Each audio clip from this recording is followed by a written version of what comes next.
আসসালামু আলাইকুম। সবাইকে আজকে লাইভ ক্লাসে স্বাগতম জানাচ্ছি। আহ, আজকে লাইভ ক্লাসটি কিছুক্ষণ অপেক্ষা করি, সবাই জয়েন করুক। যে যা পারি সব জায়গায় শেয়ার করি। তারপর আমরা শুরু করে দিব ইনশাল্লাহ। আজকে লাইভ ক্লাসটি গতানুগতিক বোর্ডিং লাইভ ক্লাস হবে না, এটা একটি কুইজ সিস্টেম লাইভ ক্লাস হবে। আশা করি আমরা কুইজের মাধ্যমে অনেক গুরুত্বপূর্ণ তথ্য জানতে পারবো এবং শিখতে পারবো ইনশাল্লাহ। একটু পরে আমরা লাইভ ক্লাসটা শুরু করবো। আমরা কিছু মানুষ আমাদের লাইভ ক্লাসে জয়েন করুক, তারপরে আমরা স্ক্রিন শেয়ার করবো। আহ, তোমরা চাইলে একটু কমেন্টে জানাতে পারো কে কে ক্লাসটি করছো এবং তোমরা এইচএসসি পরীক্ষার্থী কিংবা ভর্তি পরীক্ষার্থী। সেটা উল্লেখ করে তোমরা জানাতে পারো যে আসলে তোমরা কে কে লাইভ ক্লাসটি করছো এবং মোস্ট ইম্পর্টেন্ট সাউন্ড এবং কথা শোনা যাচ্ছে কিনা ঠিক মতো তোমরা একটু চেক করে জানাও কমেন্টে প্লিজ।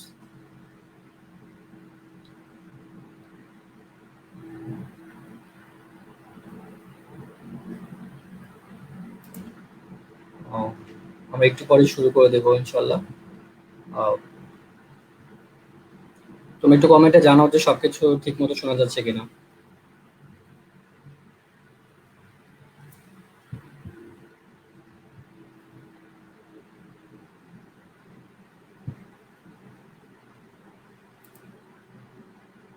ওকে, সবকিছু ক্লিয়ার আছে। আমরা একটু পরে আর কয়েকজন জয়েন করুক, তারপর আমরা ক্লাসটি শুরু করবো ইনশাল্লাহ।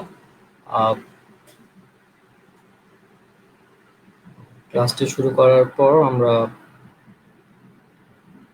একটু পরে স্ক্রিন শেয়ার করবো, আর একটু অপেক্ষা করি।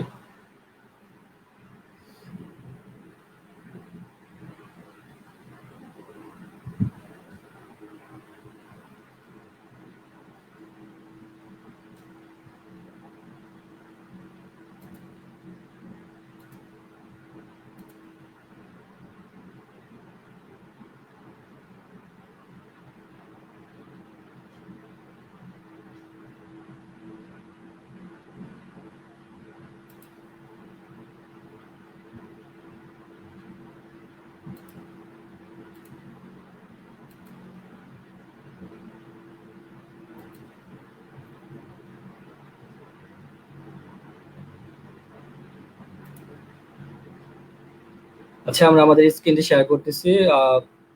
তোমরা সবাই অবশ্যই এখানে কুইজ হবে, কুইজে অংশগ্রহণ করবা এবং সবার উত্তর দেওয়ার চেষ্টা করবা কমেন্টে। দেখা যাক কে কে কতটুকু পয়েন্ট পারো, সবার পয়েন্ট কিছুক্ষণ পর জানতে চাইবো। আমরা স্ক্রিনটি শেয়ার করতেছি। ওকে,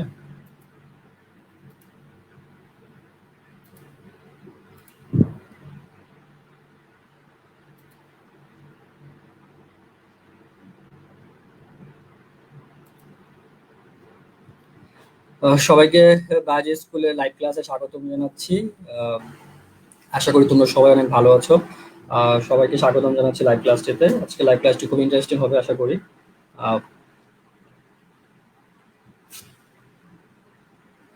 আজকে আমাদের লাইভ ক্লাসটি হবে জুলজির ওপর। যেহেতু ভর্তি পরীক্ষা চলতেছে, জুলজির ওপর গুরুত্বপূর্ণ একটি লাইভ ক্লাস নেব আমরা। এখানে কুইজের মাধ্যমে আমরা শেখার চেষ্টা করব। সুতরাং আজকে আমাদের টপিকটি হচ্ছে জুলজি। আর তোমরা যারা আমাদের ফেসবুক পেজটি এখনো লাইক ফলো করোনি, তারা অবশ্যই ফেসবুক পেজটি লাইক ফলো করবে এবং আমাদের ইউটিউব চ্যানেল রয়েছে, এখানে সবগুলো ভিডিও পেয়ে যাবে তোমরা, তাই সাবস্ক্রাইব করে নিবে। সবাইকে অসংখ্য ধন্যবাদ জানাচ্ছি। এখন আমরা লাইভ ক্লাসটি শুরু করব। চলো শুরু করা যাক। দেখো, আমাদের প্রথম যে প্রশ্নটি রয়েছে, প্রথম প্রশ্নটি হচ্ছে প্রাণী জগতের বৃহত্তম পর্ব কোনটি? এখানে দুটো অপশন আসবে। তোমরা প্রশ্নটি বুঝতে পেরেছো? প্রাণী জগতের বৃহত্তম পর্ব কোনটি, মোলাস্কা অর আর্থ্রোপোডা? কোনটি হচ্ছে প্রাণী জগতের সবচেয়ে বৃহত্তম পর্ব, কোনটা, মোলাস্কা না আর্থ্রোপোডা? তোমরা একটু কমেন্টে জানিয়ে দাও। যারা সঠিক উত্তর দিবে তারা 1 পয়েন্ট পাবে, আর তাদেরকে একটু পর পয়েন্ট জিজ্ঞেস করা হবে। তোমরা একটু জলদি করে কমেন্টে জানিয়ে দাও যে প্রাণী জগতের বৃহত্তম পর্ব কোনটি, মোলাস্কা নাকি আর্থ্রোপোডা। আমরা এভাবে সবগুলো কুইজ খেলবো। তারপর আমরা ব্যাখ্যার মাধ্যমে শেখার চেষ্টা করবো ইনশাল্লাহ। আহ, তোমরা অবশ্যই কমেন্টে একটু জানিয়ে দাও যে কোনটা প্রাণী জগতের বৃহত্তম পর্ব। আশা করি তোমরা সবাই পারবে। ওকে, চলো ব্যাখ্যাটা একটু দেখি। দেখো, আরেকটা ক্লু দিচ্ছি তোমাকে যে কোনটা প্রাণী জগতের বৃহত্তম পর্ব। এখানে একটা চিংড়ি মাছের ছবি দেখতে পাওয়া যাচ্ছে। এটা আসলে কোন পর্বের মধ্যে অন্তর্ভুক্ত হয় একটু তাহলে তোমরা বুঝতে পারবে। আহ চিংড়ি মাছটা হচ্ছে কোন পর্বের অন্তর্ভুক্ত, সেটা হচ্ছে উত্তর। আচ্ছা, চলো আমরা একটু ডিটেলসে জানি। দেখো এখানে চিংড়ি মাছ, অর্থাৎ চিংড়ি মাছ থেকে বোঝা যাচ্ছে যে এটি আর্থ্রোপোডা পর্বের প্রাণী। এখানে কিছু তার বৈশিষ্ট্য রয়েছে, যেমন তার দ্বিপার্শ্বীয় প্রতিসম। তারা কি রকম প্রতিসম? দ্বিপার্শ্বীয় প্রতিসম। মস্তকে এক কিংবা দুজোড়া অ্যান্টেনা থাকে, মস্তকে এক জোড়া কিংবা দুজোড়া অ্যান্টেনা থাকতে পারে। এবং এক জোড়া পুঞ্জাক্ষী থাকবে, এক জোড়া কি থাকবে? পুঞ্জাক্ষী থাকবে। দেখো এই তথ্যটি খুবই গুরুত্বপূর্ণ, এখান থেকে কোশ্চেন হয়। পৌষ্টিকতন্ত্র সম্পূর্ণ, তোমাকে যদি এখানে বলে দেয় যে পৌষ্টিকতন্ত্র অসম্পূর্ণ, তাহলে কিন্তু তোমরা গোলায় ফেলবে। তাহলে ভালো করে জানতে হবে যে তাদের পৌষ্টিকতন্ত্র হচ্ছে সম্পূর্ণ। তাদের রক্ত সংবহন তন্ত্র কি? উন্মুক্ত। রক্ত সংবহন তন্ত্র হচ্ছে উন্মুক্ত, বদ্ধ নয়। কোন পর্বের প্রাণীর রক্ত সংবহন তন্ত্র বদ্ধ? তাহলে সেটা তোমরা একটু কমেন্টে জানিয়ে দাও। তাদের বৈশিষ্ট্য হচ্ছে রক্ত সংবহন তন্ত্র উন্মুক্ত। এবং রেচন অঙ্গ হচ্ছে মালপিজিয়ান নালিকা। তোমাকে চিত্রটি লক্ষ্য করলে দেখবে যে এখানে একটি পৌষ্টিক নালী রয়েছে। আবার তাদের পৌষ্টিক নালীটা হচ্ছে কি এটা, কিন্তু তাদের রেচন অঙ্গটা হচ্ছে কি মালপিজিয়ান নালিকা। আর হিমোসিলটা হচ্ছে তাদের একটা রক্ত সংবহনতন্ত্রের অংশ।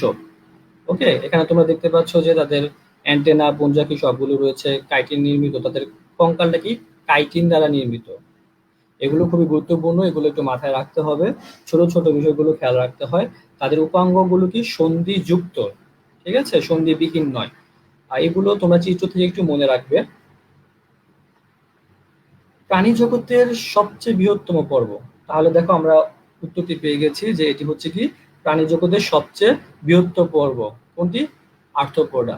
আর দ্বিতীয় বৃহত্তম পর্ব হচ্ছে কি মোলাস্কা। মোলাস্কা হচ্ছে দ্বিতীয় বৃহত্তম পর্ব। তাহলে আমাদের উত্তরটি হবে কি যে প্রাণী জগতের বৃহত্তম পর্ব হচ্ছে আর্থ্রোপোডা। এই হচ্ছে গুরুত্বপূর্ণ গুলো তথ্য, তোমরা অবশ্যই খেয়াল করবে এবং মনে রাখবে এবং দাগে রাখতে বড় বইতে। চলো আমাদের দ্বিতীয় প্রশ্নটি চলে যাচ্ছি। তোমরা কে কে সঠিক উত্তর দিয়েছো আমরা পরে পয়েন্টগুলো দেখে নিব। দ্বিতীয় কোশ্চেনটি হচ্ছে লিথাল জিন প্রভাবে নিচে কোন রোগটি হতে পারে? লিথাল জিন এর প্রভাবে নিচের কোন রোগটি হতে পারে? তাহলে তোমার আগে লিথাল জিন কি সেটা জানতে হবে। চলো দুটো অপশন দেখে নিই। একটি অপশন হচ্ছে ক্যান্সার, আরেকটি হচ্ছে কি থ্যালাসেমিয়া। কোনটি হতে পারে লিথাল জিনের প্রভাবে? তোমরা দ্রুত কমেন্টে জানিয়ে দাও। দেখি তোমরা কে কে কমেন্টে জানিয়েছো, তো আমরা খেয়াল করব। তোমরা দ্রুত কমেন্টে জানিয়ে দাও।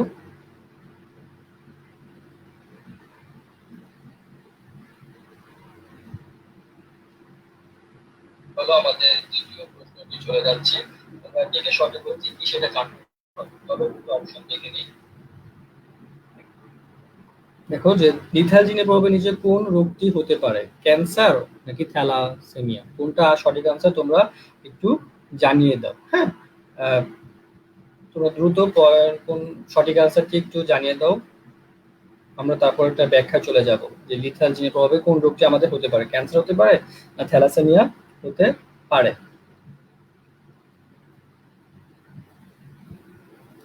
ওকে, চলো ব্যাখ্যাটি একটু দেখি। দেখো লিথাল জিন এক ধরনের মিউটেন্ট জিন। মিউটেন্ট কি? আসলে মিউটেন্ট হচ্ছে মিউটেশন ঘটে। মিউটেশন মানে হচ্ছে পরিবর্তন হয়ে যাওয়া, তার সিকোয়েন্স গুলো, নিউক্লিয়েট গুলো কি হয়ে যায়? পরিবর্তন হয়ে যায়। এবং প্রকট অবস্থায় কি হেটেরোজাইগাস এবং হোমোজাইগাস উভয় অবস্থায় জীবের মৃত্যু ঘটায়।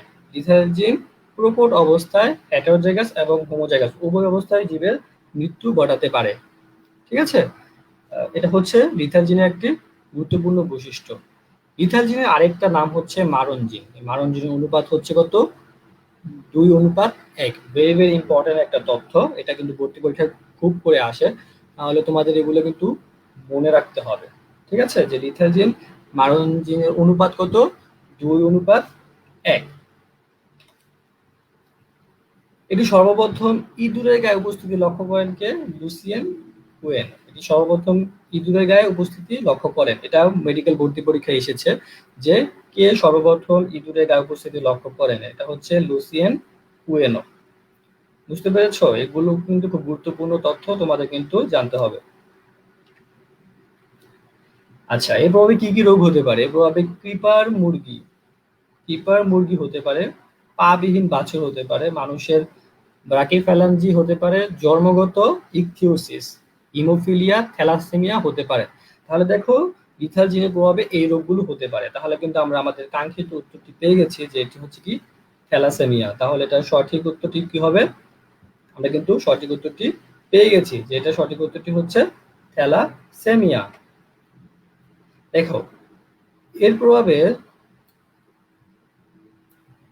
প্রভাবে যদি 50% এর বেশি জীব মারা যায় তাহলে সেটাকে আমরা কি বলবো? সেমি লিথাল জিন। লিথাল জিনের প্রভাবে যদি কোনো জীব 50% এর বেশি মারা যায় তাহলে সেটা কি? সেমি লিথাল জিন। যেমন এই ধরনের একটা রোগ হচ্ছে মানুষের হিমোফিলিয়া। উদাহরণটা তোমাকে মনে রাখতে হবে যে সেমি লিথাল জিনের উদাহরণ কি? সেমি লিথাল জিনের উদাহরণ হচ্ছে মানুষের হিমোফিলিয়া। ঠিক আছে? তাহলে 50% এর বেশি হলে সেটাকে আমরা কি বলবো? সেমি লিথাল জিন। আর যদি 50% এর কম হয়,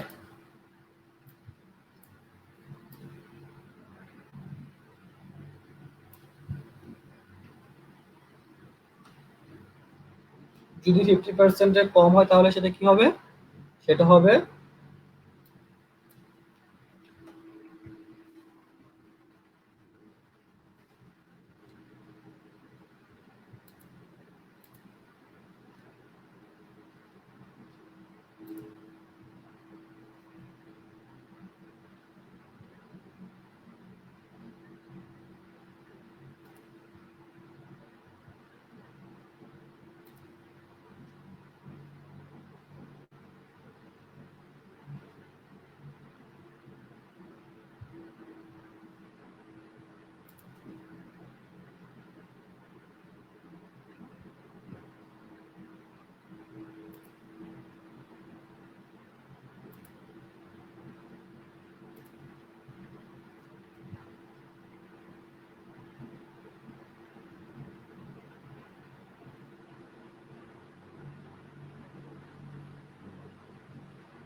আমরা একটু দুঃখিত, আমাদের টেকনিক্যাল সমস্যার কারণে আসলে একটু বন্ধ করতে হয়েছিল। আমরা এখন আবার শুরু করবো। আমরা শেয়ারটা সিন করতেছি।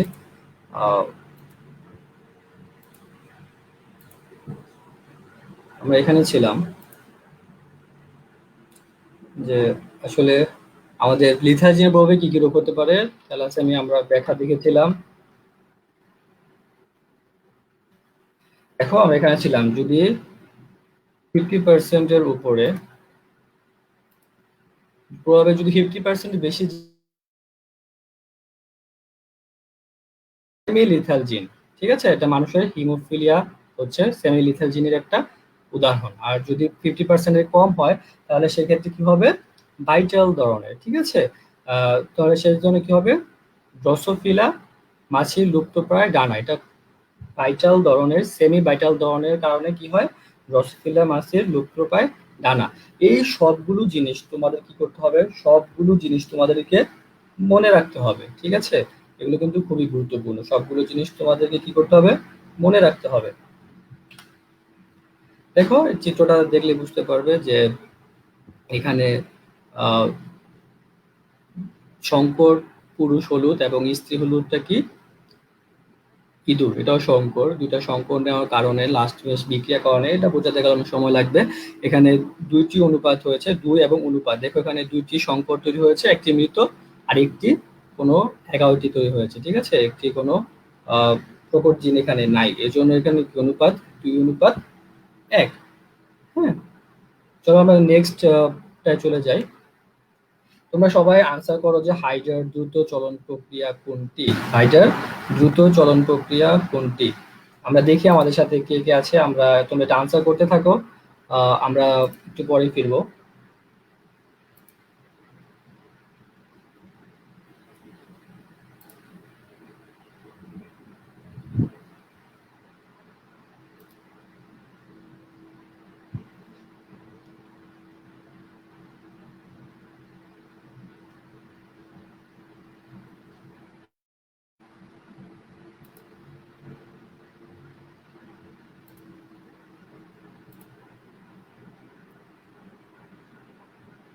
আচ্ছা, এখন বোধহয় স্লাইডটি দেখা যাচ্ছে। আহ, একটু টেকনিক্যাল সমস্যার কারণে এখানে স্লাইডটি দেখা যাচ্ছিল না। আমরা এখানে ছিলাম, দেখো।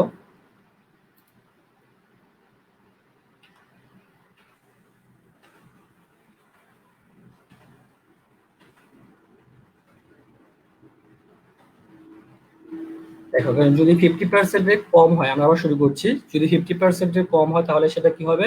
সেটা হবে ভাইটাল ধরনের উদাহরণ, ঠিক আছে। যেমন ড্রসোফিলা মাছির লুপ্তপ্রায় ডান, এটা একটা সেমি ভাইটাল ধরনের উদাহরণ। হ্যাঁ, আহ, এটা উদাহরণ। তোমাদের আরেকটু যদি,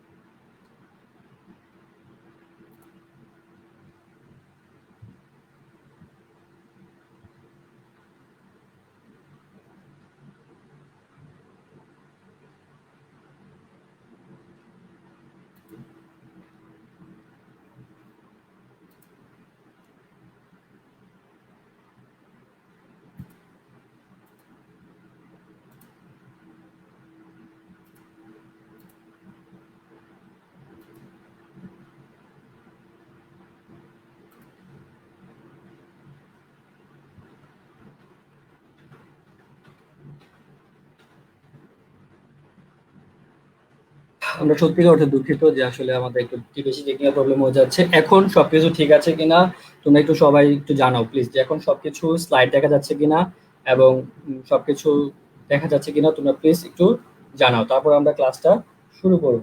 তো জানাও প্লিজ।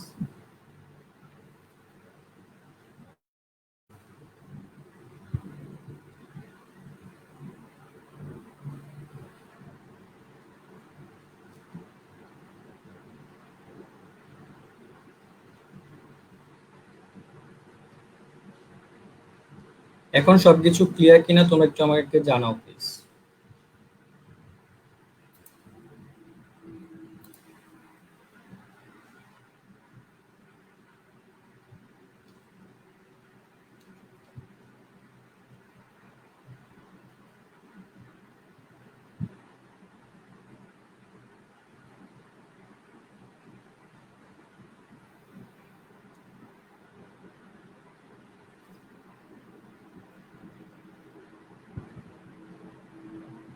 আশা করছি সবকিছু এখন ক্লিয়ার রয়েছে। চলো আমরা পরেরটা শুরু করে দিই, যে হাইড্রার দ্রুত চলন প্রক্রিয়া কোনটি? গ্লাইডিং আর সামার সোল্টিং? কোনটি হাইড্রার দ্রুত চলন প্রক্রিয়া, গ্লাইডিং নাকি সামার সোল্টিং? অনেকে সঠিক উত্তর দিয়েছো, তাও তোমরা সবাই 1 পয়েন্ট করে পাবে। আহ, আমরা ব্যাখ্যা চলে যাই, যে এগুলো খুবই ইম্পর্টেন্ট। হাইড্রা যখন লম্বা দূরত্ব অতিক্রম করবে, হাইড্রা লম্বা দূরত্ব অতিক্রম করবে, সেটাকে কি হবে? সেটা হবে লুপিং। লুপিং এর মাধ্যমে কি করবে? হাইড্রা লম্বা দূরত্ব অতিক্রম করবে। কিন্তু যখন কোষীয় ঘনপথের মাধ্যমে চলবে, সেটাকে বলা হয় অ্যামিবয়েড চলন, সেটা হবে কি? গ্লাইডিং। তোমাদের অ্যামিবয়েড কথাটা মনে রাখতে হবে। অ্যামিবয়েড কথাটা থাকলে বুঝবে সেটা হচ্ছে গ্লাইডিং চলন, আর লম্বা দূরত্ব অতিক্রম করবে কিসের মাধ্যমে? লুপিং এর মাধ্যমে, ঠিক আছে। আর হাইড্রা আরোহণ এবং অবরোহণ করার মাধ্যমে যদি চলে সেটা হবে কি হামাগুড়ি বা ক্রাউলিং চলন, ঠিক আছে। হামাগুড়ি মানে কি আরোহণ কিংবা অবরোহণ, ঠিক আছে। হামাগুড়ির চলনের হবে কি আরোহণ কিংবা অবরোহণ, এই জিনিসগুলো কিন্তু তোমাদেরকে মনে রাখতে হবে। হাইড্রার দ্রুত চলন কি সমারসোল্টিং বা ডিগবাজি। দেখো আমাদের কিন্তু আমরা সঠিক উত্তরটি পেয়ে গেছি, সেটা হচ্ছে কি সমারসোল্টিং। হাইড্রার দ্রুত চলন কি সমারসোল্টিং কিংবা ডিগবাজি, ঠিক আছে। এইগুলো কিন্তু তোমাদেরকে মনে রাখতে হবে। আর হাইড্রা কিন্তু বেঁচে থাকতে পারে, কিভাবে বেঁচে থাকতে পারে? গ্যাসীয় বুদবুদ সৃষ্টি করার মাধ্যমে হাইড্রা বেঁচে থাকতে পারে। সাধারণত হাইড্রা এগুলোর মাধ্যমেই চলে। তাহলে অনেকবার পরীক্ষায় আসে যে লম্বা দূরত্ব অতিক্রম করে কিসের মাধ্যমে? লুপিং চলন। লম্বা দূরত্ব অনেক লম্বা পথ যাবে তখন কি লুপিং চলন। অ্যামিবয়েড চলন কোনটি? গ্লাইডিং চলন। আরোহণ এবং অবরোহণ কোনটি? হামাগুড়ি। হাইড্রার দ্রুত চলন কোনটি? সমারসোল্টিং বা ডিগবাজি। আর ভেসে থাকতে পারে বুদবুদ সৃষ্টির মাধ্যমে। এই তিনটি প্রশ্ন থেকে কত পয়েন্ট পেলে একটু কমেন্টে জানাবে। দেখো এই চিত্রটি তোমরা একটু দেখলে বুঝতে পারবে যে হাইড্রা কি করছে। তার প্রথমে তার উপরের অংশটি মাটিতে স্পর্শ করাচ্ছে, তারপর পাদদেশটি উপরে দিচ্ছে, এবং পরে পাদদেশটি মাটিতে স্পর্শ করাচ্ছে, পরে মাথা অংশটি উপরে নিয়ে যাচ্ছে। এইভাবে কিন্তু এটাকে ডিগবাজি চলন বলা হয়। তাহলে ডিগবাজির মতো অনেকটা, তাই না? এজন্য হাইড্রা দ্রুত এইভাবে দ্রুত চলতে পারে। এটা তাহলে এটাকে বলা হয় সমারসোল্টিং, ঠিক আছে, বা ডিগবাজি। তাহলে আমাদের সঠিক উত্তরটি কি? আমাদের সঠিক উত্তরটি হচ্ছে সমারসোল্টিং। হ্যাঁ, চলো আমরা নেক্সট প্রশ্নে চলে যাই। মানবদেহের সবচেয়ে বড় ও গুরুত্বপূর্ণ গ্রন্থি কোনটি? তোমরা একটু দ্রুত কমেন্টে জানিয়ে দাও, দেখি কে কে কমেন্টে জানিয়েছো যে হাই মানবদেহের সবচেয়ে বড় ও গুরুত্বপূর্ণ গ্রন্থি কোনটি?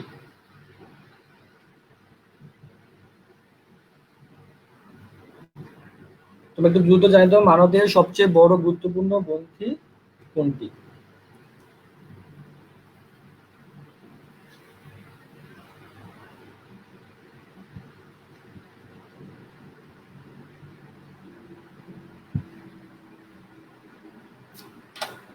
যকৃত নাকি অগ্ন্যাশয়? মানবদেহের সবচেয়ে গুরুত্বপূর্ণ গ্রন্থি কোনটি? যকৃত নাকি অগ্ন্যাশয়? তোমরা একটু জানিয়ে দাও কমেন্টে।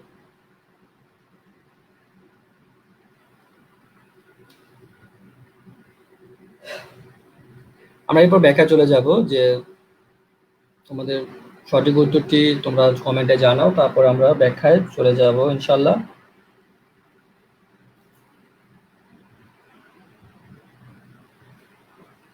ওকে, দেখো মানবদেহের সবচেয়ে বড় গ্রন্থি যকৃত হচ্ছে মানবদেহের সবচেয়ে বড় গ্রন্থি। এর সঠিক উত্তরটি হচ্ছে যকৃত। যকৃত মানবদেহের সবচেয়ে বড় গ্রন্থি। এর ওজন পুরুষ দেহে প্রায় 1.4 থেকে 1.8 কেজি। এর ওজন 1.4 থেকে 1.8 কেজি, ঠিক আছে। এবং নারী দেহে কত? 1.2 থেকে 1.4 কেজি। পুরুষ দেহে একটু ওজনটা বেশি, কিন্তু এটা মানব দেহের সবচেয়ে বড় গ্রন্থি। খুবই গুরুত্বপূর্ণ একটি তথ্য এটি। এটি বহুবার পরীক্ষা এসেছে। হ্যাঁ, তোমরা খুব মনে রাখবে ভালো করে। দেখো এটা 4টা অসম্পূর্ণ খণ্ড নিয়ে গঠিত। কি কি অসম্পূর্ণ খণ্ড? একটা হচ্ছে ডান, বাম, কোয়াডেট ও কোয়াডেট। এই 4টা অসম্পূর্ণ খণ্ড নিয়ে গঠিত, ঠিক আছে। আর এটা যকৃত যে আবরণ সেটা কি দ্বারা আবৃত? সেটা হচ্ছে ক্যাপসুল দ্বারা আবৃত, ঠিক আছে। সেটা কি দ্বারা আবৃত? ক্যাপসুল দ্বারা আবৃত। এবং এই 4টা খণ্ডের মধ্যে ডান খণ্ডটি হচ্ছে সবচেয়ে বড়। যদি প্রশ্ন আসে যে কোন খণ্ডটি সবচেয়ে বড়, সেটা হচ্ছে ডান খণ্ডটি হচ্ছে সবচেয়ে বড়, ঠিক আছে। তাহলে আমরা অনেক দুটি গুরুত্বপূর্ণ তথ্য জানলাম যকৃত সম্পর্কে। যকৃত সম্পর্কে আরো গুরুত্বপূর্ণ তথ্য হচ্ছে এটা কি মানব দেহের কি বলা হয়? জৈব রসায়নগার বলা হয়। কারণ এত পরিমাণ কাজ করে থাকে এই জন্য এটাকে কি বলা হয়? জৈব রসায়নগার বলা হয়ে থাকে, অর্গানিক ল্যাবরেটরি বলা হয়ে থাকে এটাকে, ঠিক আছে। দেখো গ্লুকোজ থেকে গ্লাইকোজেন তৈরি এবং এই প্রক্রিয়াটিকে কি বলা হয়? গ্লুকোজেনেসিস। এটি যকৃত করে থাকে। যদি তোমার দেহে বেশি পরিমাণ গ্লুকোজ আপটেক করে ফেলো, তখন সেটাকে গ্লাইকোজেনে কনভার্ট করে জমা করে রাখবে, যেন ভবিষ্যতে তোমাকে সেটা ব্যবহার করতে পারো। এই দেখো, পরবর্তীতে আবার তোমার শরীরে যদি গ্লাইকোজেনের বা গ্লুকোজের অভাব হয়, তখন সেই গ্লাইকোজেন যে জমা করে রেখেছিল সেটাকে গ্লুকোজে কনভার্ট করে ফেলে। সেটাকে কি বলা হয়? গ্লুকোনিওজেনেসিস। সেই প্রসেসটাকে বলা হয় গ্লুকোনিওজেনেসিস। এই সবগুলো কাজ যকৃত করে থাকে। দেখো আরো কি করে, ভিটামিন সঞ্চয় করে পানি, যেমন স্নেহে দ্রবণীয় ভিটামিন গুলো কি কি, এ, ডি, ই, কে। খুবই গুরুত্বপূর্ণ তথ্য যে স্নেহে দ্রবণীয় ভিটামিন নিচে কোনটি আসতে পারে, এ, ডি, ই, কে। এবং প্রাণিজ দ্রবণীয় ভিটামিন কোনটি, ডি, সি। ঠিক আছে। দেখো যকৃতর ম্যাক্রোফেজকে কি বলে, কাফার কোষ বলা হয়। এটি খুবই গুরুত্বপূর্ণ একটি তথ্য। যকৃত দেখো গামা গ্লোবিউল ছাড়া সব ধরনের প্লাজমা প্রোটিন সংশ্লেষণ করতে পারে। যত ধরনের প্লাজমা প্রোটিন আছে সব সংশ্লেষণ করতে পারে, শুধু গামা গ্লোবিউলিন ছাড়া। হ্যাঁ, আরো অনেক ধরনের কাজ করে থাকে, যেমন রক্ত সঞ্চয় করে থাকে, পিত্তরস উৎপাদন হয়, মিনারেল সঞ্চয় করে থাকে, ডিঅ্যামিনেশন, ইউরিয়া তৈরি, হরমোন সংশ্লেষণ, হিমোগ্লোবিন ভাঙ্গন, তাপ উৎপাদন ইত্যাদি কাজ যকৃত করে থাকে। ঠিক আছে। দেখো এই এতগুলো ইম্পর্টেন্ট ইম্পর্টেন্ট কাজ করে থাকে, এই জন্য যকৃতকে কি বলা হয়, জৈব রসায়ন, অর্গানিক ল্যাবরেটরি বলা হয়। ঠিক আছে। আশা করি তোমরা এই স্লাইডটি খুব ভালো করে বুঝতে পেরেছো, এবং যারা যারা সঠিক উত্তর দিয়েছো তাদেরকে কংগ্রেচুলেশন, তারা 1 পয়েন্ট পাবে। চলো আমাদের পরবর্তী 5 নম্বর কোশ্চেন যাবো, তার আগে তোমরা সবাই এই লাইভ ক্লাসটি শেয়ার করো, বেশি বেশি করে শেয়ার করো। এবং যারা শেয়ার করবে তারা এই স্লাইডটি কিন্তু পেতে পারবে, তাদেরকে আমরা স্লাইডটি পৌঁছে দেবো। স্লাইডটি খুবই ইম্পর্টেন্ট, তোমরা বেশি বেশি করে শেয়ার করো। আর বেশি বেশি করে শেয়ার করো। আর আমরা কমেন্ট করব, কমেন্টে দেখি কি অবস্থা, কার পয়েন্ট কত তোমরা সেটা জানাও। আহ,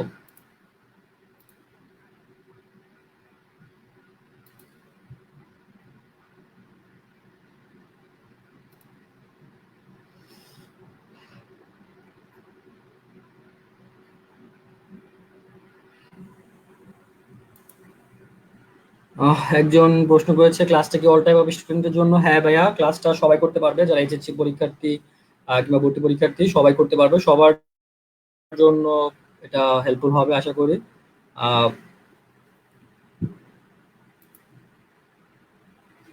অনেকে সঠিক আনসার দিয়েছো, সমারসল্টিং, যকৃত, অনেকে সঠিক আনসার দিয়েছো।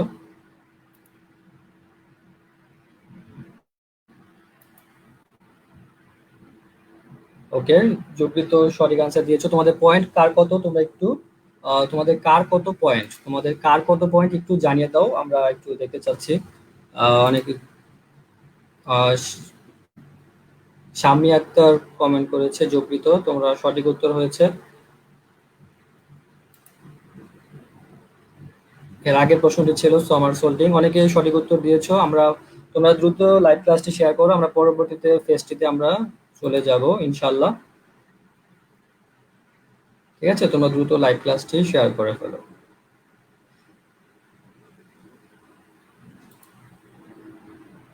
ওকে, জিয়াউল হক পরাগ এর পয়েন্ট হচ্ছে 3, খুব ভালো।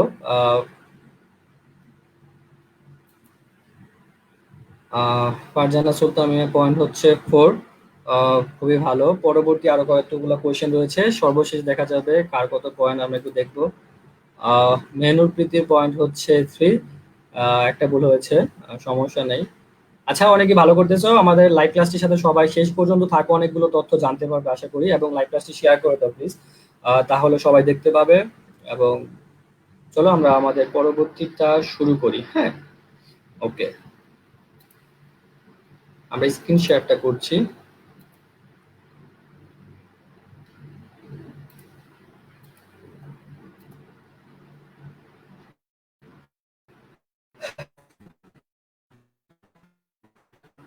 আহ, আমাদের পরবর্তী যে কোশ্চেনটা আছে সেই কোশ্চেনটা হচ্ছে,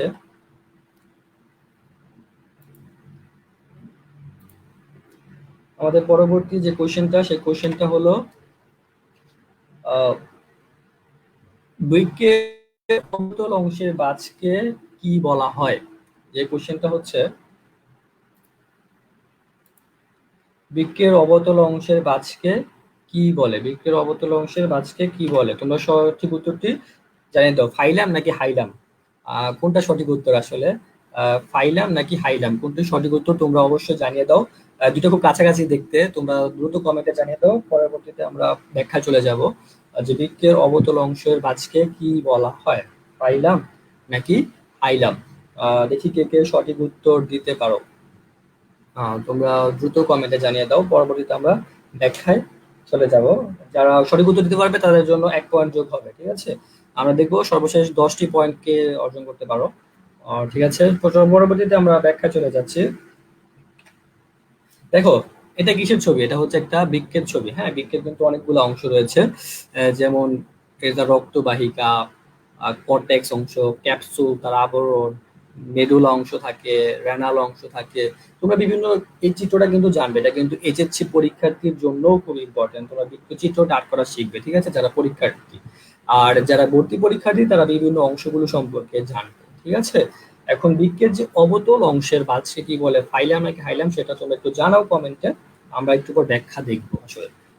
চলো ব্যাখ্যা শুরু করি। অবশ্য কয়েকজন জানিয়েছো, দেখা যাক কারটা সঠিক হয় পরবর্তীতে। দেখো, বৃক্ক, এই বৃক্ষটা দেখতে কিসের মতো? বৃক্ষটা দেখতে সিম বীজের মতো। হ্যাঁ, আমরা সিম, আমাদের যে খাই আমরা, সেই সিম বীজের মতো। এবং এটা কালচে লাল রঙের, কালচে লাল রঙের। এই দৈর্ঘ্য কত? 10 থেকে 12 সেন্টিমিটার, এবং প্রস্থ 5 থেকে 6 সেন্টিমিটার, এবং স্থূলতা কত? স্থূলতা হচ্ছে 3 সেন্টিমিটার।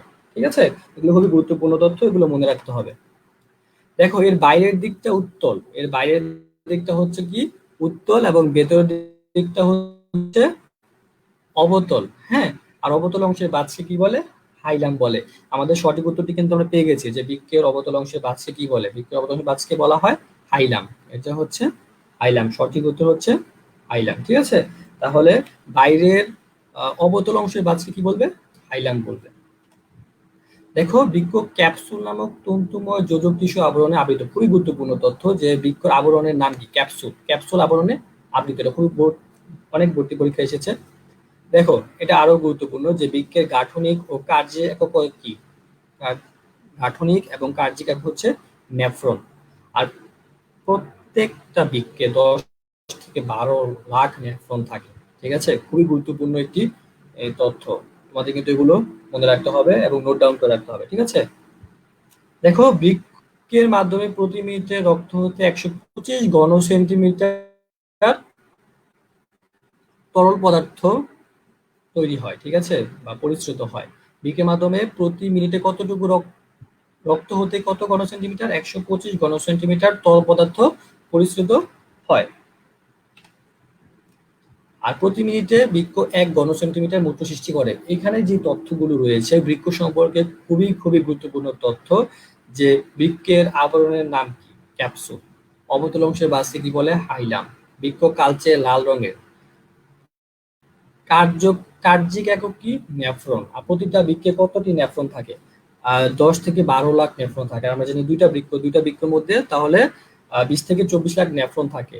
আর 1 মিনিটে কতটুকু মূত্র সৃষ্টি হয়? 1 মিনিটে 1 ঘন সেন্টিমিটার মূত্র সৃষ্টি হয়। বৃক্ষর কাজ কি আসলে? বৃক্ষর কাজ হলো আমাদের শরীরে যে নাইট্রোজেন গঠিত বর্জ্য পদার্থগুলো তৈরি হয়, সেগুলো কি করে? অপসারণ করে, ঠিক আছে। তোমাদের যারা যাদের সঠিক উত্তর হচ্ছে তাদেরকে কংগ্রেচুলেশন। আমরা পরবর্তী স্লাইডে চলে যাব। আহ, যারা যারা সঠিক উত্তর দিয়েছে তারা 1 পয়েন্ট করে পাবে, ঠিক আছে। পরবর্তী কোশ্চেনটি হচ্ছে, মানুষের হাতের কবজিতে কয়টি অস্থি থাকে? ঠিক আছে, দেখো এখানে দুইটি অপশন রয়েছে, একটা হচ্ছে 8টি নাকি 16টি। এই সঠিক উত্তরটি তোমরা একটু জানাও, দেখি কে কে সঠিক উত্তর দিয়েছো। যে মানুষের হাতের কবজিতে কয়টি অস্থি থাকে, 8টি নাকি 16টি? ঠিক আছে, আহ, তাহলে আমরা বুঝতে পারবো আসলে আমাদের মোট কতটি অস্থি থাকে। 206টি। জন্ম অবস্থায় আরো বেশি থাকে, কিন্তু দিন দিন সেটা কি হয়েছে? 206টিতে উপনীত হয়। আমি ব্যাখ্যা চলে যাব, এটা সঠিক আনসারটি দাও, যে মানুষের হাতের কবজিতে কয়টি অস্থি থাকে, 8টি নাকি 16টি? হ্যাঁ, একটু দ্রুত আনসারটি দাও তোমরা কমেন্ট সেকশনে। আমরা নেক্সট ব্যাখ্যায় চলে যাব। চলো আমরা ব্যাখ্যায় চলে যাই আসলে। আমরা জানি তোমরা সবাই পারো এটা। দেখো, একটি হাতের কবজিতে, আমাদের যে একটি হাত, একটা হাতের কবজিতে কি থাকবে, দুই সারিতে চারটি করে মোট 8টি কার্পল অস্থি থাকে। চারটি করে মোট কতটি কার্পল অস্থি থাকবে? 8টি কার্পল অস্থি থাকবে। এবং দুই হাতে মোট তাহলে কটা থাকবে? এক হাতে যদি 8টা কার্পল অস্থি থাকে, তাহলে দুই হাতে মোট কতটি থাকবে? 16টি অস্থি থাকবে। দেখো, তোমরা কিন্তু সঠিক উত্তরটি পেয়ে গেছো। এখানে মানুষের হাতের কবজিতে বলতে কিন্তু দুই হাতে বোঝায়নি, যে কোনো একটি হাত বোঝাবে, ঠিক আছে? তাহলে সঠিক উত্তর কিন্তু 8টি, নট 16টি, ঠিক আছে? তাহলে এটা ভর্তি পরীক্ষা, মেডিকেল ভর্তি পরীক্ষা অনেকবার আসছে যে মানুষের কবজিতে, হাতের কবজিতে কয়টা অস্থি থাকে? 8টি কার্পাল অস্থি থাকে, ঠিক আছে? দেখো, এই যে চার্ট, এই চার্টটা কিন্তু খুব ইম্পর্টেন্ট। এই চার্টটা তোমাদের মুখস্থ করে ফেলতে হবে এবং কতটি অস্থি সেগুলো মুখস্থ করে ফেলতে হবে। যে মানব কঙ্কাল তন্ত্রকে দুটা ভাগে ভাগ করা যায়, একটা হচ্ছে অক্ষীয় কঙ্কাল, একটা হচ্ছে উপাঙ্গীয় কঙ্কাল। অক্ষীয় কঙ্কাল 80টি অস্থি নিয়ে গঠিত, উপাঙ্গীয় কঙ্কাল 126টি অস্থি। এর মধ্যে দেখো পরটি 29টি, মেরুদণ্ড 26টি, বক্ষপুঞ্জ 25টি। এর মধ্যে আবার রয়েছে অনেকগুলো নাম রয়েছে সবগুলো অস্থির। এগুলো তোমাদের একেবারে এই চারটা একেবারে হুবহু মুখস্থ করে ফেলতে হবে। এখান থেকে কিন্তু প্রতি ভারী প্রশ্ন আসে, ঠিক আছে? এক জায়গায় না এক জায়গায় যে কোনো ভর্তি পরীক্ষায় তুমি প্রশ্ন পাবাই, যে কোনো ভার্সিটি ভর্তি পরীক্ষা, মেডিকেলে তো অনেকবার আসে। আর তোমরা যারা মেডিকেলে পড়বে তারা অ্যানাটমি যখন পড়বা, অ্যানাটমি পড়লে তখন এই হাড্ডি অস্থি নিয়ে কাজ করতে হবে, কঙ্কাল টঙ্কাল নিয়ে কাজ করতে হবে, ঠিক আছে? তোমরা যারা যারা সঠিক উত্তর দিয়েছো 8টি, তাদেরকে কংগ্রাচুলেশন, তোমরা 1 পয়েন্ট পাবা। যারা পয়েন্টটা কমেন্টে জানাতে পারো। এবং পরবর্তী স্লাইডটাতে আমরা চলে যাই। চলো, আশা করি স্লাইডটা বুঝতে পেরেছো। আর যাওয়ার আগে বলতেছি, এই চিত্রটি, এই ফিগারটা কিন্তু খুব খুব ইম্পর্টেন্ট। এই ফিগারটা কিন্তু তোমাদেরকে মুখস্থ করে ফেলতে হবে এবং 206টা অস্থির নামই জানতে হবে। হ্যাঁ, ওকে। দেখো, 7 নাম্বার কোয়েশ্চেন হচ্ছে, রক্তের ঘনত্ব ও সান্দ্রতা রক্ষা করে কোন ধরনের রক্তকণিকা? রক্তের ঘনত্ব সান্দ্রতা রক্ষা করে কোন ধরনের রক্তকণিকা? এটা হচ্ছে রক্তের চাপটা থেকে। আমরা জানি যে রক্তের চাপটা কতটা ইম্পর্টেন্ট। আসলে ভর্তি পরীক্ষার জন্য রক্তের চাপটা খুবই ইম্পর্টেন্ট, ঠিক আছে? এখানে ধরনের রক্তকণিকার নাম আছে, শ্বেত রক্তকণিকা, লোহিত রক্তকণিকা। এই দুইটার মধ্যে কোন ধরনের রক্তকণিকা রক্তের ঘনত্ব এবং সান্দ্রতা এই দুইটা কি করবে? নিয়ন্ত্রণ করবে বা রক্ষা করবে? তোমরা কমেন্ট সেকশনে দ্রুত জানিয়ে দাও। একটু ভিতর থেকে কোয়েশ্চেন এটা, কিন্তু এটা মেডিকেল ভর্তি পরীক্ষায় এই কোয়েশ্চেনটা এসেছে, যে নিজে কোনটি রক্তের ঘনত্ব ও সান্দ্রতা রক্ষা করে, শ্বেত রক্তকণিকা নাকি লোহিত রক্তকণিকা? তোমরা দ্রুত কমেন্ট সেকশনে জানিয়ে দাও যে কোনটা রক্তের ঘনত্ব ও সান্দ্রতা রক্ষা করবে। দেখে তোমরা সঠিক উত্তরটি দিতে পারো কিনা, তারপর আমরা ব্যাখ্যায় চলে যাব।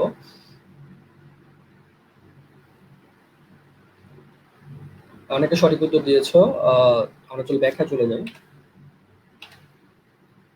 দেখো, লোহিত রক্তকণিকা, লোহিত রক্তকণিকা কি? এটা গোল, দেখতে গোল, দ্বি অবতলের মতো, চাকতির মতো, কিন্তু এটা এটা গুরুত্বপূর্ণ তথ্য, এটা নিউক্লিয়াস বিহীন। লোহিত রক্তকণিকা কি নেই? নিউক্লিয়াস নেই।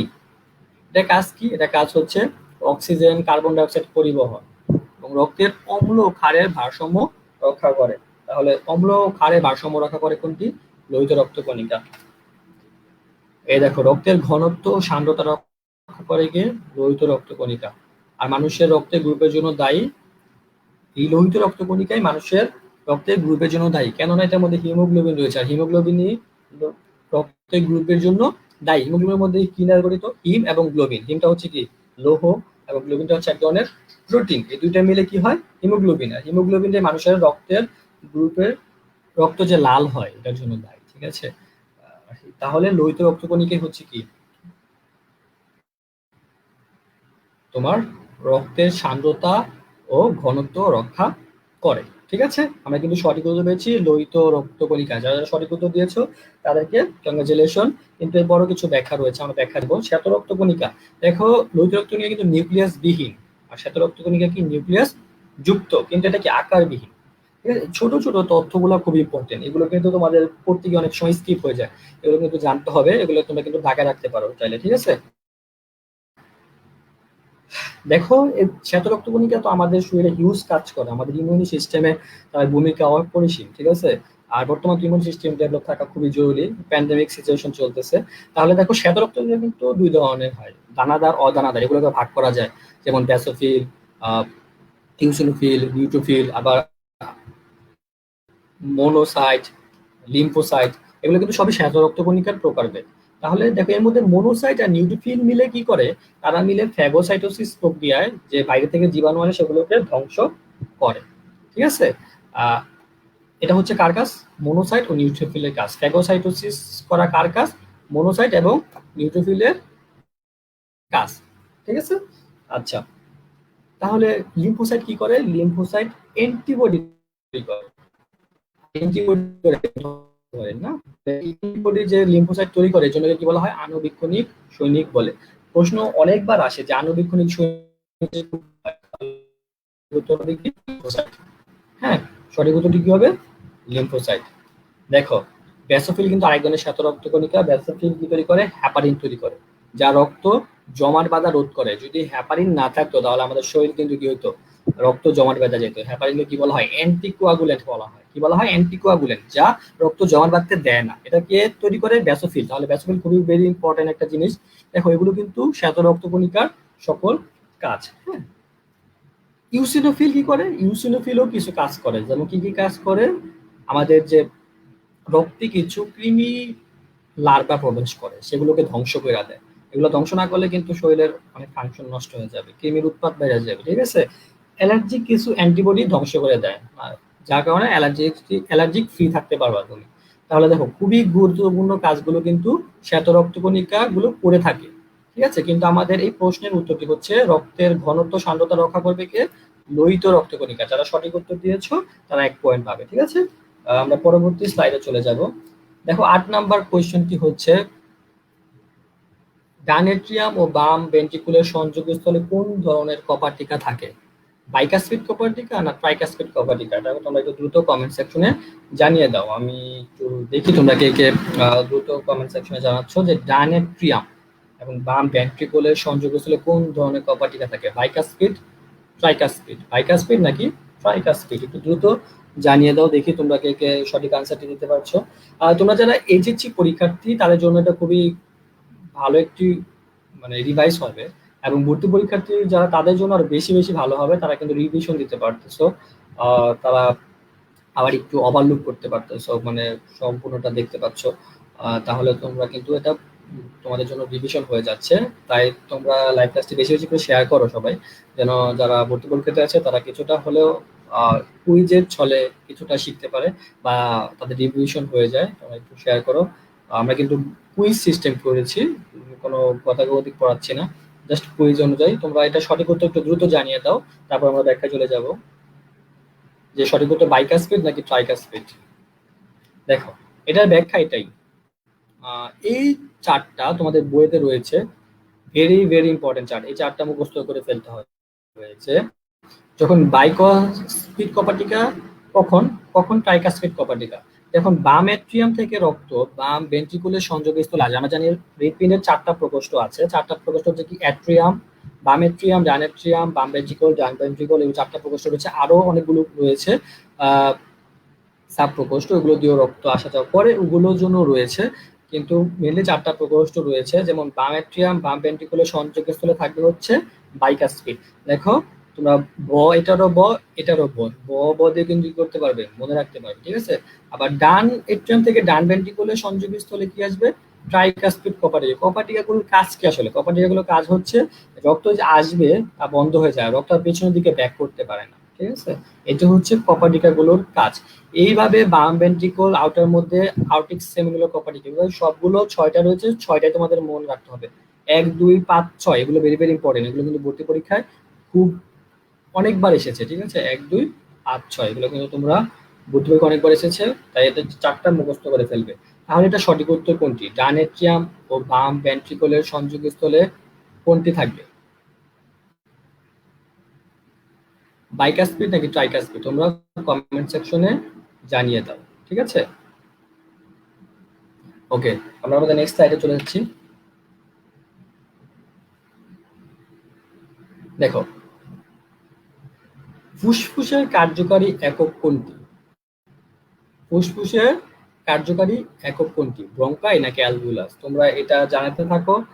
আমরা দেখি যে আমাদের সঠিক উত্তর কি কি দিয়েছে। তোমরা একটু খুব দ্রুত এটা জানাতে থাকো যে ফুসফুসের কার্যকারী একক কোনটি, ব্রঙ্কাই নাকি অ্যালভিউলাস? খুব দ্রুত জানাতে থাকো। তারপরে আমরা ব্যাখ্যা চলে যাব।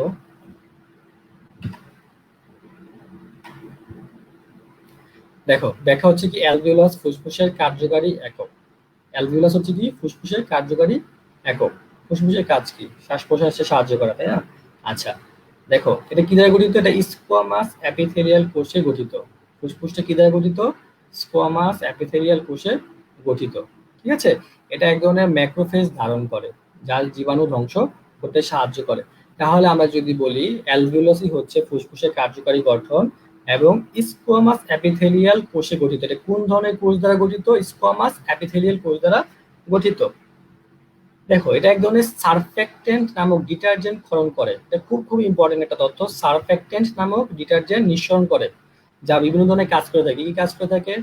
সারফেসের টেনশন হ্রাস করে এবং অ্যালভিওলারকে চুপসে যাওয়া থেকে কি করে? রক্ষা করে। ঠিক আছে, অ্যালভিওলারকে কি করে? চুপসে যাওয়া থেকে রক্ষা করে। তাহলে এটা এক ধরনের ডিটারজেন্ট ক্ষরণ করে, সেই ডিটারজেন্টের নাম হচ্ছে সারফেক্টেন্ট। এটা কাজ হচ্ছে সারফেসের টেনশন হ্রাস করা এবং অ্যালভিওলার যেন চুপসে না যায় সেই যা রক্ষা করে। ঠিক আছে, ওকে। প্রথম একটা মানব ভ্রূণে, মানব ভ্রূণ যখন মায়ের গর্ভে আসে তখন 23 সপ্তাহ বয়স যখন হয় তখন প্রথম সারফেক্টেন্ট ক্ষরণ শুরু করে। ঠিক আছে, প্রথম সারফেক্টেন্ট ক্ষরণ শুরু করে। এর জন্য অনেক দেশে 23 সপ্তাহ পর্যন্ত অ্যাবর্শন করা নিয়ম রয়েছে। 24 সপ্তাহ থেকে সেটা অ্যাবর্শন করতে পারে না, সেটা একটা মানুষ হিসেবে গণ্য হয়, শিশু হিসেবে গণ্য হয়ে যায়। এর আগ পর্যন্ত একটা ভ্রূণ হিসেবে তাকে এটাকে দেখে এবং কারণ 23 সপ্তাহ পর্যন্ত বয়সে সেটা প্রথম সারফেক্টেন্ট নামক ডিটারজেন্ট নিঃসরণ করে। হ্যাঁ, ওকে। যারা সঠিক উত্তর দিয়েছো তাহলে সঠিক উত্তরটি কি হবে? অ্যালভিওলাস। দেখো, তাহলে ব্রঙ্কায়ের কাজ কি? ব্রঙ্কায়ের কাজ হচ্ছে বায়ু যে আসছে, আমরা যে বাতাস যা নেই সেটা কি ফিল্টার করা হচ্ছে কি ব্রঙ্কায়ের কাজ। ট্রাকিয়া থেকে কি তৈরি হয়? ব্রঙ্কাই তৈরি হয়, দুই ভাগে ভাগ হয়ে যায়। এগুলো তোমরা বিস্তারিত পড়ে নিবে, কিন্তু এই তথ্যগুলো খুব ইম্পর্টেন্ট। এখান থেকে ইম্পর্টেন্ট তথ্য হচ্ছে সারফেক্টেন্ট নামক ডিটারজেন্ট তৈরি এবং 23 সপ্তাহ বয়সে কি হয়? মানব ভ্রূণে প্রথম সারফেক্টেন্ট ক্ষরণ শুরু হয়। ঠিক আছে, এই হচ্ছে অ্যালভিওলাসের গঠনটা। এই যে সারফেক্টেন্ট, এই সারফেক্টেন্ট নিঃসরণকারী কোষ, এই কোষ থেকে সারফেক্টেন্ট নিঃসরণ হয়। এই যে কোষগুলো কি স্কোয়ামাস এপিথেলিয়াম, এটা তোমরা খুব ভালো করে একটু নজর দিবে। ঠিক আছে, দেখো আমাদের সর্বশেষ যে কোশ্চেনটা রয়েছে এটা হচ্ছে মস্তিষ্কের সবচেয়ে বড় অংশ কোনটি? সেরেব্রাম নাকি সেরেবেলাম? এখন পর্যন্ত কার কার 10টি উত্তরই সঠিক হবে? তোমরা এই প্রশ্ন উত্তরটি দাও, বা কার কত পয়েন্ট পেলা একটু কমেন্ট সেকশনে জানিয়ে দেবা। আমরা তারপরে এটার পরে একটু কমেন্ট করবো, তারপরে মতো আজকে আমাদের লাইভ ক্লাসটা শেষ করব। আমরা লাইভ ক্লাসটা শেষ করার একটু কমেন্ট করব, কমেন্ট করার পরে আমরা একটু লাইভ ক্লাসটা শেষ করব। ঠিক আছে, আজকের মতো শেষ কোশ্চেন হচ্ছে মস্তিষ্কের সবচেয়ে বড় অংশ কোনটি? সেরেব্রাম নাকি সেরেব্রাম? সেরেব্রাম নাকি সেরেব্রাম? এটা যারা এখন ফার্স্ট ইয়ার আছো তাদের জন্য এটা কঠিন, কিন্তু যারা পরীক্ষার্থী কিংবা ভর্তি পরীক্ষার্থী তারা খুব ইজিলি পারবে। এটা বহুবার আসা প্রশ্ন এবং খুব কমন একটা প্রশ্ন। ঠিক আছে, যেমন দেখো, আমি যদি ব্যাখ্যায় চলে যাই তাহলে মস্তিষ্ককে 3টা ভাগে ভাগ করা যায়। একটা হচ্ছে অগ্র মস্তিষ্ক, মধ্য মস্তিষ্ক এবং পশ্চাৎ মস্তিষ্ক। ঠিক আছে, অগ্র মস্তিষ্ককে আবার 3টা ভাগে ভাগ করা যায়, সেরেব্রাম, থ্যালামাস, হাইপোথ্যালামাস। ওকে, আর মধ্য মস্তিষ্ক কি কোথায় যায়? কর্পোরা কোয়াড্রিজেমিনা। আর পশ্চাৎ মস্তিষ্ক কয়টা ভাগ করা যায়? 3টা, সেরেবেলাম, পন্স, মেডুলা অবলঙ্গনা। তাহলে সেরেব্রামটা হচ্ছে অগ্র মস্তিষ্কের একটা অংশ আর সেরেবেলামটা হচ্ছে পশ্চাৎ মস্তিষ্কের একটা অংশ। এবং এগুলোর কাজ কি আসলে? কাজগুলো মনে রাখতে হবে।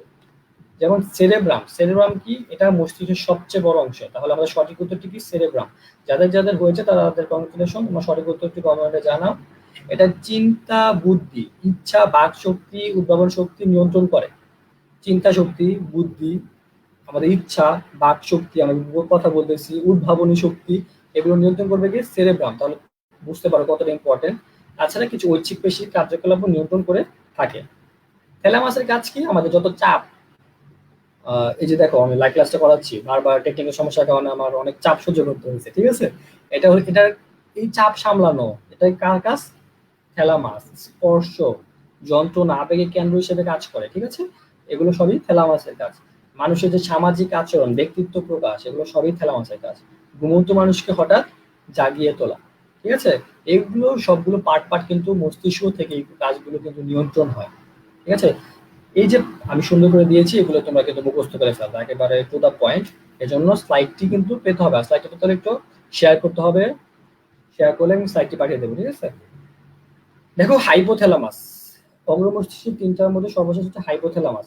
এই যে আমাদের ভালোবাসা, যত রাগ, অভিমান, ক্ষুধা, তৃষ্ণা, এগুলো সব কি হাইপোথ্যালামাসের কারণে হয়ে থাকে। ঠিক আছে? আর কোনো কিছুই না। ভালোবাসা কার কারণে হয়ে থাকে? হাইপোথ্যালামাস নিয়ন্ত্রণ করে। হ্যাঁ, এই যে কষ্ট, পীড়ন, আবার কি কিছু কাজ করে, যেমন দেহ তাপ, রক্তচাপ নিয়ন্ত্রণ করবে কে? হাইপোথ্যালামাস। এগুলো তোমরা খুব ভালো করে একটু পড়ে নেবে। তাহলে সেরেবেলাম কি করে?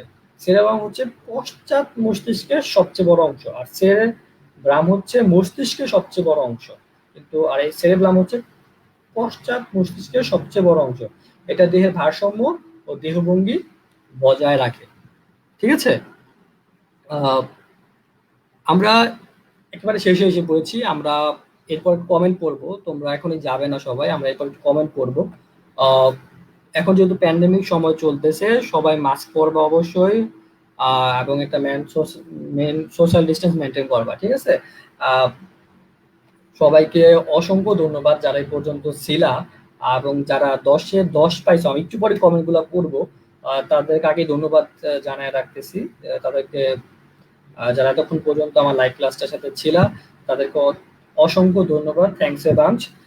অবশ্যই তোমরা ভাইজি স্কুলের সাথে থাকবা। ঠিক আছে?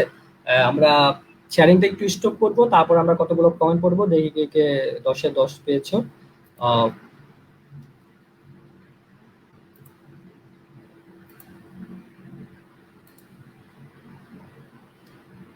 আচ্ছা, আমরা অনেকগুলা কমেন্ট পড়বো। আহ, অনেকগুলা কমেন্ট আছে এখানে, যে কার পয়েন্ট কত তোমরা একটু জানাও। ঠিক আছে? কার পয়েন্ট কত?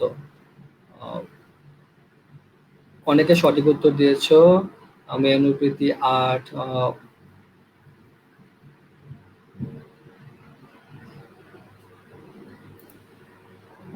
তাহেরা নিফা, আসসালামু আলাইকুম। ওয়ালাইকুম আসসালাম। আমাদের লাইভ ক্লাসে থাকার জন্য অসংখ্য ধন্যবাদ। আহ, অনেকে সঠিক উত্তর দিয়েছো। তোমাদের কার কত পয়েন্ট একটু জানাও তো, আমি একটু দেখি। 10-এ 10 কেউ পেয়েছো না? কার কত পয়েন্ট একটু জানাও।